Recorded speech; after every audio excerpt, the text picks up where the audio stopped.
చూడండి, ఇది జొన్న పిండి కలిపేది చేసేది అంతా కూడా మీకు చూపిస్తాను. ఇప్పుడు నేను జొన్న పిండి కలిపి పెట్టుకున్నాను అనమాట. ఇట్లా కలుపుకొని పెట్టేసుకున్నాను. అది కలిపేది కూడా మీకు చూపిస్తాను. ఇప్పుడు మాత్రం నేను జొన్న రొట్టె ఎలా చేస్తున్నానో చూపిస్తున్నాను, చూడండి. ఇప్పుడు జొన్న పిండి వేసాను కదా, ఇప్పుడు జొన్న పిండి రొట్టె ఎలా చేయాలో చూపిస్తాను, చూడండి.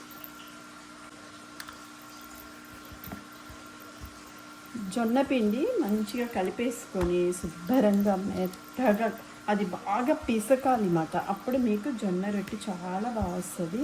అట్లానే జొన్న పిండి వేసే మీరు రొట్టె చేయాలన్నమాట. చాలా మంచిది జొన్న పిండి రొట్టె. చూడండి, ఇప్పుడు నేను చేస్తున్నాను కదా, నాకు రొట్టె వంకర టింకర్గా వస్తుంది. అప్పుడు నేనేం చేస్తానంటే కట్ చేస్తాను అన్నమాట, రౌండ్గా కట్ చేస్తాను. చూడండి, జొన్నపిండి రొట్టె ఎంత పెద్దగా చేసానో కానీ వంకర టింకర్గా వచ్చింది కాబట్టి ఇప్పుడు నేను కట్ చేస్తాను. దీన్ని మంచిగా ఇట్లా పల్చగా చేసేసుకోవాలి. చూడండి,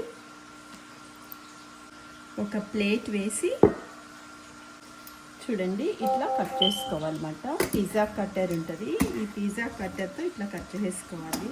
అప్పుడు గుండ్రంగా జొన్న రొట్టె వస్తుంది. రాలేనప్పుడు ఇట్లానే చేసుకోవాలి.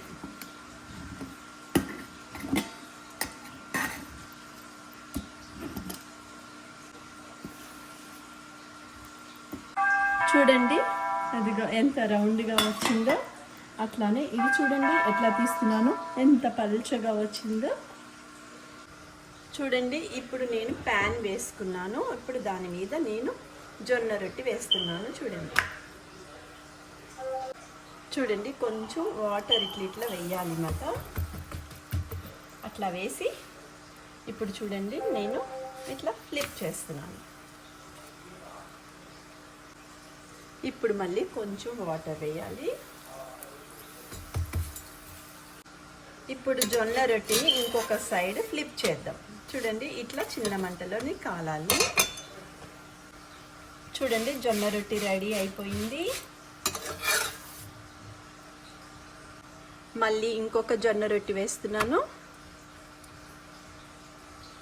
వాటర్ వేసాక మెల్లగా ఫ్లిప్ చేయాలి. మళ్ళీ ఇప్పుడు వాటర్ వేసి ఇట్లా అనేస్తే చాలు.